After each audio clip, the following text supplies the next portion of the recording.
आप देख रहे हैं आवाज़ प्राइम। आज चर्चा होगी बहुत सारे मुद्दों पर। कोरोना के साथ देश की आर्थिक स्थिति को कैसे सुधारा जाए, और भी बहुत सारी समस्याएं जैसे ट्रांसपोर्टर है जिनकी भी समस्या देश में लगातार बढ़ती जा रही है, क्योंकि गाड़ियां खड़ी है, काम नहीं है। एक गाड़ी के भरोसे पर कई परिवार जो है वो डिपेंड होते हैं, वो भी काम बंद पड़ा हुआ है। शराब जो है, जिस प्रकार से कल शराब की दुकान खुले, कुछ रेड जोन में भी खुले, कुछ उसके एडवांटेज तो है लेकिन कुछ डिसएडवांटेज भी है, उसके भी चर्चा करेंगे। और कुछ महत्वपूर्ण शहर जो है हमारे जुड़े हुए, उनमें कोरोना की क्या स्थिति है उस पर भी चर्चा होगी। इकोनॉमी जो है भारत की, वो वैसे ही पहले ही जब से नोटबंदी हुई तब से डाउनफॉल में चल रही थी। रिजर्व बैंक ने भी इसको जताया था, जीडीपी घट रही थी। आईएमएफ ने भी चिंता जताई थी और वर्ल्ड बैंक भी इस पर चिंता जता चुकी है, और लोगों की नौकरियां जा रही है कोरोना संक्रमण के काल में।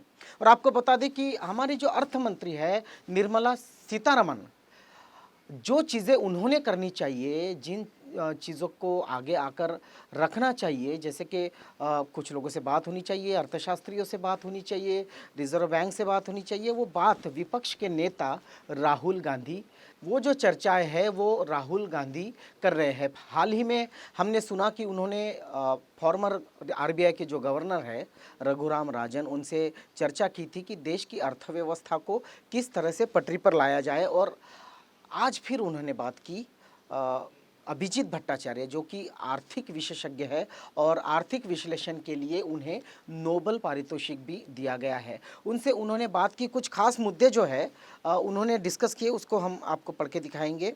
जैसे कि बैंकों के लिए बड़ी चुनौतियां है कि बैंक इससे कैसे निपटे, कोरोना संकट पर जो है उसको कैसे आर्थिक पटरी पर लाया जाए, लॉकडाउन से बाहर निकलने का क्या उपाय होना चाहिए। बहुत महत्वपूर्ण जो बातें हैं वो बातचीत में राहुल गांधी और अभिजीत बैनर्जी इनके बीच में हुई है।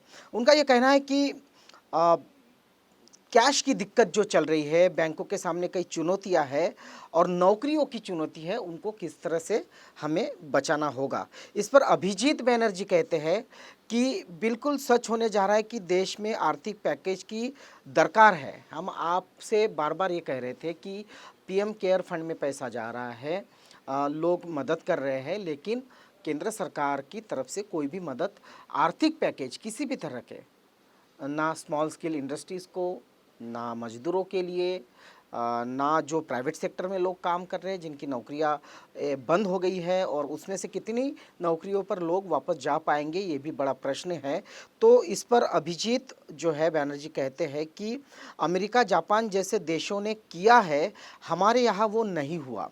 छोटे उद्योगों की मदद करनी चाहिए, इस तिमाही ऋण का भुगतान खत्म कर देना चाहिए। जो तिमाही ऋण रोके है उसका भी भुगतान होना चाहिए। राहुल गांधी से बातचीत करते हुए अभिजीत बैनर्जी कहते हैं कि अभी मांग की जो समस्या है वो भारत में है, क्योंकि किसी के पास पैसा नहीं है तो कोई कुछ खरीद नहीं रहा। ऐसे में लोगों को आर्थिक मदद पहुंचाने में किसी तरह की देरी बिल्कुल भी बेकार है। देरी जो हो रही है केंद्र सरकार की ओर से, केंद्र सरकार कोई पैकेज तो नहीं दे रही है, केंद्र सरकार राज्य सरकारों को भी इस वक्त मदद करने के मूड में नहीं है। उस पर ये बातचीत है जो अभिजीत और राहुल के बीच में हुई। और लॉकडाउन है जिसको किस तरह से ख़त्म किया जाए स्टेप बाय स्टेप। जैसे कि सुबह जो न्यूज़ आ रही थी कि एयरलाइंस, डोमेस्टिक जो एयर उड़ानें हैं उसको फिर से शुरू कर दी जाए, अच्छी बात है। कल हमने एक पहल की थी कि शराब की दुकानों को शुरू किया जाए, अच्छी बात है, एक अच्छा राजस्व भी आया। सुनने में आ रहा है कि किसी राज्य में 45 करोड़, किसी में 33 करोड़, किसी में 10 करोड़ का राजस्व जो है सरकारों को मिला। लेकिन जिस तरह से फिजिकल डिस्टेंस की बात चल रही थी, नासिक की घटना हम आपको बताते हैं कि नासिक में दुकानें जो है, लिकर की दुकानें, इस डिसएडवांटेज के तौर पर बंद कर दी गई है। लेकिन माहौल ऐसा ही रहा तो फिजिकल डिस्टेंसिंग की जो धज्जियाँ उड़ते देखी है वो उड़ेगी। फिर भी अर्थव्यवस्था को पटरी पर लाने के लिए जो उपाय है उनको तो हमें करना ही है। चर्चा के दौरान राहुल बोले कि लॉकडाउन से जितनी जल्दी बाहर आया जाए उतना अच्छा है। उसके बाद भी एक प्लान होना चाहिए, वरना सारा पैसा बेकार है। इस पर अभिजीत ने कहा, हमें महामारी के बारे में पता होना चाहिए, लॉकडाउन को बढ़ाने से कुछ नहीं होगा। लॉकडाउन के बढ़ाने के बारे में डब्ल्यूएचओ ने भी जो है चेतावनी दी थी कि सिर्फ लॉकडाउन से कुछ नहीं होने वाला है, स्क्रीनिंग ज़रूरी है, टेस्टिंग ज़रूरी है, आइडेंटिफिकेशन ऑफ कोरोना पॉजिटिव ज़रूरी है, उसका इलाज ज़रूरी है, केवल लॉकडाउन करने से नहीं होगा। ये बात डब्ल्यूएचओ ने और इसके पहले भी बहुत बार राहुल गांधी जो नेता प्रतिपक्ष है उन्होंने कही है, लेकिन उनकी बातों पर गंभीरता से ध्यान नहीं दिया गया और आज भी उनकी इन बातों पर गंभीरता से ध्यान नहीं दिया जा रहा है। अभिजीत इस पर कहते हैं कि जो कम से कम 3 महीने के काम है वो होने चाहिए, जैसे 3 महीनों के लिए मुफ्त में राशन हो गया, दाल होगी, चावल हो गया, चीनी होगी, ये ज़रूरत की जो सामान है उसका वितरण होना चाहिए। अभिजीत कहते हैं कि अगर हर किसी को पैसा पहुंचाना है तो उसके लिए वातावरण चाहिए, जिसके पास खाता है उसे मिल सकता है, लेकिन अगर किसी के पास बैंक खाता नहीं है तो उसके बारे में भी सोचना ज़रूरी है। ऐसे में सरकारों को अधिक से अधिक मदद देनी चाहिए ताकि किसी तरह से आम लोगों तक पैसा पहुंच जाए।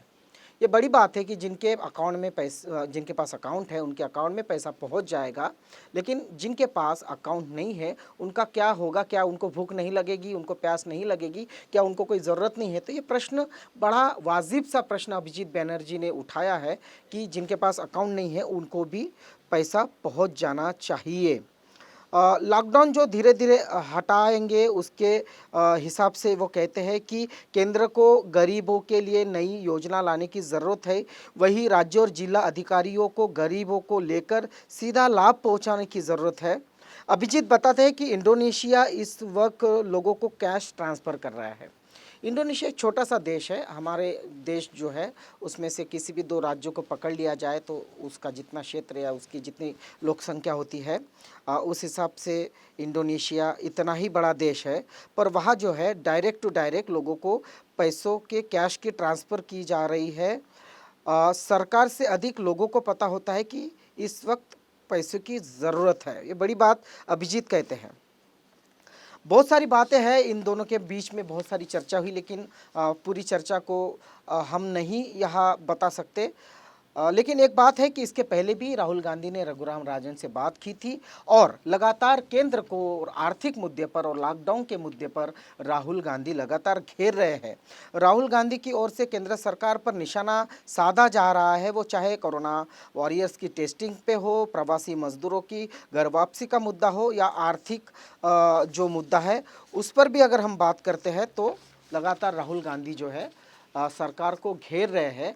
कल तो यहाँ तक नौबत आ गई कि सोनिया गांधी ने प्रस्ताव रखा कि अगर केंद्र सरकार रेल का भाड़ा नहीं दे सकती तो विपक्ष में बैठी जो कांग्रेस है वो इसका वहन करेगी। उसके बाद भारतीय राजकारण में, राजनीति में जो है बड़ा गर्मा गर्मी का माहौल हुआ। उसके बाद बिहार में नीतीश कुमार जिन्होंने हाथ ऊपर खड़े कर दिए, तो नीतीश कुमार को भी लालू प्रसाद के सुपुत्र जो है उन्होंने कहा कि तेजस्वी यादव ने कि 50 ट्रेनों का पैसा वो खुद उनकी पार्टी देने को तैयार है, लेकिन बिहार के मजदूरों को किसी भी हालत में हमने वापस लाना चाहिए। क्या बातचीत हुई है उसका छोटा सा अंश आपको दिखाते हैं। राहुल गांधी और अभिजीत बैनर्जी जो कि नोबेल विजेता है आर्थिक क्षेत्र के लिए, उनकी ये छोटी सी बातचीत दिखाते हैं। उसके बाद ट्रांसपोर्टर का क्या मसला है उसके बारे में हम जानेंगे। I think spending is the easiest way to revive the economy, because then the MSME people, they get money, they spend it. It sort of has the usual Keynesian chain reaction. So we are talking about some version of Nyay or a direct cash transfer to the poorest people. Absolutely, a direct cash transfer. Whether it's to the poorest people, that's more debatable. I would argue for a broader, because I think targeting is extremely costly. Or I would say, bottom 60% of the population, we give them some money, nothing bad will happen. आपने देखा कि किस तरह से राहुल गांधी पहले तो रघुराम राजन से बात करते हैं, उसके बाद राहुल गांधी अभिजीत बैनर्जी से बात करते हैं। बहुत सारे सेक्टर्स हैं इंडिया में, जैसे कंस्ट्रक्शन पूरी तरह से बंद है, रोड कंस्ट्रक्शन पूरी तरह से बंद है, बाकी जो व्यवसाय है वो बंद है। ऐसे में जो ट्रांसपोर्टर है उनके भी व्यवसाय पर काफ़ी फ़र्क पड़ा है, क्योंकि सीमाएं सील है, स्टेट टू स्टेट नहीं जा सकते, ज़िला टू ज़िला नहीं जा सकते। ज़रूरी चीज़ों को छोड़कर बाकी चीज़ों का ट्रांसफ़र जो करते हैं ऐसे ट्रांसपोर्टर जो है, उनकी गाड़ियाँ इस वक्त खड़ी है। हम आपको बता दें कि वो जो गाड़ियाँ खड़ी है उस एक गाड़ी पे कम से कम 4 से 5 परिवार पलते हैं, चाहे वो क्लीनर हो, चाहे ड्राइवर हो, और उससे जुड़े बाकी भी लोग हैं, जैसे ट्रक मालक है, उनको भी किश्त जो है ट्रक की भरनी होती है। दिल्ली से ये रिपोर्ट है कि करीबन 1 करोड़ से ज़्यादा ट्रांसपोर्टर, ड्राइवर्स, उससे जुड़े लोग जो है उन पर आजीविका का जो संकट है वो गहरा रहा है, और ये मांग उठ रही है ट्रांसपोर्टर जो एसोसिएशन है उनकी तरफ से कि उनके लिए भी एक राहत उनको मिले और एक पैकेज की घोषणा केंद्र सरकार करे। अधिक ट्रांसपोर्ट का काम ठप पड़ गया है, इससे करीब 1 करोड़ ट्रक चालक प्रभावित हुए हैं। अखिल भारतीय मोटर ट्रांसपोर्ट कांग्रेस के अध्यक्ष जो है कुलतारन सिंह अटवाल, इन्होंने ये कहा है कि 4 लाख से अधिक ट्रक चालक गैर ज़रूरी सामानों से लदकर देश भर में जगह जगह अटके हैं। इनके पास करीब 40,000 करोड़ रुपए का माल अटका हुआ है। ये बहुत ज़रूरी है कि इन ट्रांसपोर्टरों के पास जो है 40,000 करोड़, इतनी राशि का सामान रास्तों पर अटका है। ये व्यवहार भी पूरी तरह से बंद है। गुप्ता कहते हैं कि ट्रांसपोर्टर के अटके रहने से औसतन रोजाना 2200 करोड़ रुपए का नुकसान का अनुमान है। गुप्ता ने कहा कि हमने प्रधानमंत्री, वित्त मंत्री निर्मला सीतारमण से तत्काल राहत की मांग की है। इसमें ट्रक या बस चालकों या उनके आधार या ड्राइविंग लाइसेंस के हिसाब से औसतन 15,000 रुपये प्रति माह देने चाहिए। 15,000 रुपये प्रति माह देने चाहिए, ये जो मांग उठी है ट्रांसपोर्ट कांग्रेस जो है, एसोसिएशन जो है, उनके तरफ से। तो इस तरह से तमाम जो ट्रांसपोर्टर का जो सेक्टर है वो पूरी तरह से ठप पड़ा है। आपने देखा कि करोड़ों रुपए का जो सामान है ट्रकों में लदा हुआ है, जो सड़कों पर पड़ा है। जो सामान खराब होने के लिए होगा वो तो खराब हो गया होगा। इस पर हमारे एक ट्रांसपोर्टर है रामकिशन मल्हन, पप्पू मल्हन, उनसे हमने बातचीत की। देखिए वो क्या कहते हैं। रामकिशन जी, कोरोना महामारी से पूरा देश प्रभावित है। सबसे ज्यादा नुकसान ट्रांसपोर्टर को है। एक गाड़ी के पीछे कम से कम 10 परिवार चलते हैं। सभी ट्रांसपोर्टर तथा ड्राइवर भूख की कगार पर पहुंच गए हैं। किसी को गाड़ी की किस्त भरने की चिंता है और किसी को बीमे। सरकार से निवेदन है कि संकट की इस घड़ी में हमारा कुछ सुझाव है जिन पर अमल करना बहुत जरूरी है। पहले से मंदी की मार झेल रहे ट्रांसपोर्टरों को कुछ राहत महसूस हो सके। नंबर 1, सभी गाड़ियों का टैक्स माफ होना चाहिए। नंबर 2, जो गाड़ी फाइनेंस है उसकी किस्तों को 6 महीने तक आगे किया जाए और उनका ब्याज माफ। नंबर 3, गाड़ी का दुर्घटना बीमा 1 साल आगे बढ़ाया जाए। नंबर 4, लॉकडाउन के दौरान ड्राइवर तथा कंडक्टर को विशेष भत्ता सरकार द्वारा दिया जाना चाहिए। नंबर 5, लॉकडाउन के दौरान ड्राइवर का लाइसेंस, गाड़ी की फिटनेस, परमिट का रिन्यूअल यदि निकल गया हो तो उसे 1 साल आगे वैध माना जाना चाहिए। ट्रांसपोर्ट तथा ड्राइवर देश की रीढ़ है, इसकी अनदेखी नहीं की जानी चाहिए। सरकार को इस तरफ जरूर ध्यान देना चाहिए। आप और अपनों का ध्यान रखें। अब देश भर में जो कोरोना की स्थिति है उसका आंकड़ा 50,000 के ऊपर जा पहुंचा है। 50,000 आंकड़ा भारत जैसे देश में पॉजिटिव लोगों का होना ये बड़ी दुर्भाग्यपूर्ण बात है, क्योंकि ये संक्रमण बढ़ेगा, क्योंकि लॉकडाउन 17 को ख़त्म होगा।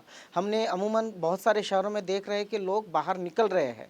कल शराब के लिए निकले थे, आज ऑफिसेस के लिए कुछ लोग निकले हैं, और संक्रमण बढ़ने का खतरा है। 50,000 लोग हैं, ये संख्या बढ़ सकती है। विभिन्न शहरों में जो है क्या स्थिति है, महाराष्ट्र में जो है औरंगाबाद, मुंबई और यवतमाल, इन 3 शहरों में स्थिति बेहद खराब है। सबसे खराब स्थिति जो है मुंबई की है। औरंगाबाद की क्या स्थिति है उसको भी जानते हैं। औरंगाबाद में हमारे करस्पॉन्डेंट हैं दीपक कुमार।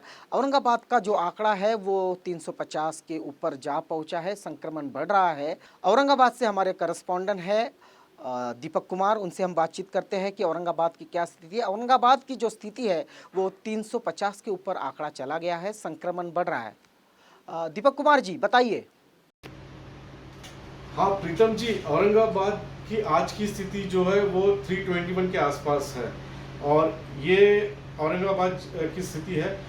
मैक्सिमम केसेस जो आ रहे हैं वो पुराने औरंगाबाद से आ रहे हैं। क्लस्टर्ड एरिया है, न्यूक्लियर फैमिलीज है जहाँ पे, या पुराने एरिया हम बोल सकते हैं, वहाँ से ये केसेस आ रहे हैं। औरंगाबाद में लॉकडाउन की सिचुएशन बहुत स्ट्रिक्ट की गई है, लेकिन खबर ऐसी भी आ रही है कि जो पुराना एरिया है वहाँ पे लॉकडाउन का पालन उतना स्ट्रांगली नहीं हो, उतने अच्छे से नहीं हो रहा है। दूसरी बात यह है कि जो रेड जोन्स में भी क्वारंटाइन किए हुए जोन्स है तो उनको प्रॉपरली मैपिंग करके उनको प्रॉपरली शट डाउन किया गया है। वहाँ पे जो लोग हैं उनको बाहर आना मना है। और एक पार्ट में अगर आप देखोगे तो जो गवर्नमेंट इंस्टीट्यूशंस है, जैसे हमारे कमिश्नर, कलेक्टर, ये पूरी तरह से केयर कर रहे हैं कि लोगों को इस लॉकडाउन में अपने अपने घरों में रह के बाहर ना निकले उस चीज़ों के लिए। अगर हम पुलिस कमिश्नर की तरफ से देखेंगे तो उनके तरफ से भी कर्फ्यू के नोटिस निकलते हैं। जैसे ऑर्डर इवन डेज का हो गया या 7 बजे से सवेरे 7 बजे से लेके शाम के 7 बजे तक का हो गया, ये ऐसे उनकी तरफ से भी नोटिस आते हैं। जो अत्यावश्यक वस्तुओं की दुकान है वही खुले हैं, बाकी सब बंद है। लोग अपने अपने घरों में रहने की पूरी तरह कोशिश कर रहे हैं, लेकिन जो आप देखोगे जो ऑलरेडी इससे प्रभावित हुए हैं कोरोना से, तो हमारे जो कमिश्नर है औरंगाबाद के municipal commissioner, Aurangabad municipal commissioner ने एक बहुत ही अच्छा स्टेप लिया है। उन्होंने एक टीम टास्क फोर्स बनाई है जिसमें औरंगाबाद म्यूनसिपल कमिश्नर्स ऑफिस के कुछ लोग हैं, ऑफिसर्स हैं, और साइबर क्राइम के कुछ ऑफिसर्स हैं, जिन्होंने मिलके जो कोरोना बाधित लोग हैं वो जिन जिन के संपर्क में आए उनको ढूंढने का या उनको मैपिंग करने का काम चालू किया है। जो कोरोना बाधित लोग हैं उनका नंबर लिया है उन्होंने, और वो नंबर उन्होंने ट्रेस किया कि कौन से टावर पे गया हुआ है। तो अचंभे की बात है कि वो नंबर काफ़ी जगह घुमा हुआ है, जबकि लोग बोल रहे हैं, जो अफेक्टेड लोग बोल रहे हैं नहीं हम कहीं नहीं गए। तो इस तरह से ये टीम ट्रेस आउट कर रही है, मैप कर रही है उन लोगों को जो इनके संपर्क में आए हैं, और ये देख रही है कि इनसे वार्तालाप करके इनका टेस्ट कैसे कराया जाए। दीपक कुमार जी बहुत बहुत धन्यवाद। अब हम आपको ले चलते हैं यवतमाल। यवतमाल में भी स्थिति गंभीर है, 90 से ज़्यादा कोरोना पॉजिटिव संक्रमित पाए गए हैं। क्या स्थिति है वहाँ, हमारे जो करस्पॉन्डेंट हैं यवतमाल के विनोद फुलमाड़ी जी, उनसे हम बातचीत करेंगे। विनोद जी, क्या आप सुन पा रहे हैं? हाँ विनोद जी बताइए, क्या स्थिति है वहाँ पर? यवतमाल वसंतराव नाईक शासकीय वैद्यकीय महाविद्यालय में आइसोलेशन वार्ड में कुल मिला के 128 जन एडमिट है। उसमें से 81 जन जो है वो एक्टिव पॉजिटिव है और 47 जन जो है वो प्रिजम्पटिव में आते हैं। वसंतराव वैद्यकीय महाविद्यालय ने अभी तक 1200 लोगों के सैंपल भेजे। उनमें से 1197 लोगों की रिपोर्ट वसंतराव नाईक महाविद्यालय को प्राप्त हुए हैं, और बाकी के 3 रिपोर्ट जो है अभी तक हॉस्पिटल में आए नहीं है। और यवतमाल में क्वारंटाइन के बारे में अगर बोला जाए तो यवतमाल में संस्थात्मक क्वारंटाइन में 109 लोग रखे गए हैं, और होम क्वारंटाइन में 1117 लोगों को होम क्वारंटाइन करके रखा गया है। यवतमाल की स्थिति लॉकडाउन के बारे में, यवतमाल शहर छोड़कर यवतमाल शहर में लॉकडाउन जैसे थे है, लेकिन ग्रामीण भागों में जो है, ग्रामीण इलाकों में जो है क्वारंटाइन को थोड़ी बहुत शिथिलता दी गई है। तो ये है औरंगाबाद, मुंबई, और आखिर में हमने देखा यवतमाल की भी स्थिति कुछ अच्छी नहीं है। नागपुर में भी स्थिति गंभीर है, 150 से ज़्यादा पेशेंट नागपुर में भी है और चिंता का विषय है कोरोना। इसके साथ साथ फिजिकल डिस्टेंसिंग का पालन कैसे करें, ये भी चिंता का विषय है। चिंता का विषय बहुत है। राहुल गांधी ने जो जिस तरह से रघुराम राजन से मिलकर जो चिंता जताई, बात कर कर जो चिंता जताई, या फिर अभिजीत बैनर्जी उनसे बात करके जो चिंता जताई, ये सारी चिंताएँ जायज़ है। ऐसे में और एक बड़ी चिंता है जो है पीएम केयर्स फंड, क्योंकि आप आरटीआई के तहत भी इस केयर फंड में कितना पैसा आया ये ना पूछ सकते हैं, ना हिसाब मांग सकते हैं। और जो देखा जा रहा है कि पीएम केयर फंड किसी भी पैकेज के लिए अभी तक कोई ऐलान नहीं कर रहा। ये सभी चिंता की बातें हैं। आप देखते रहिए आवाज़ प्राइम।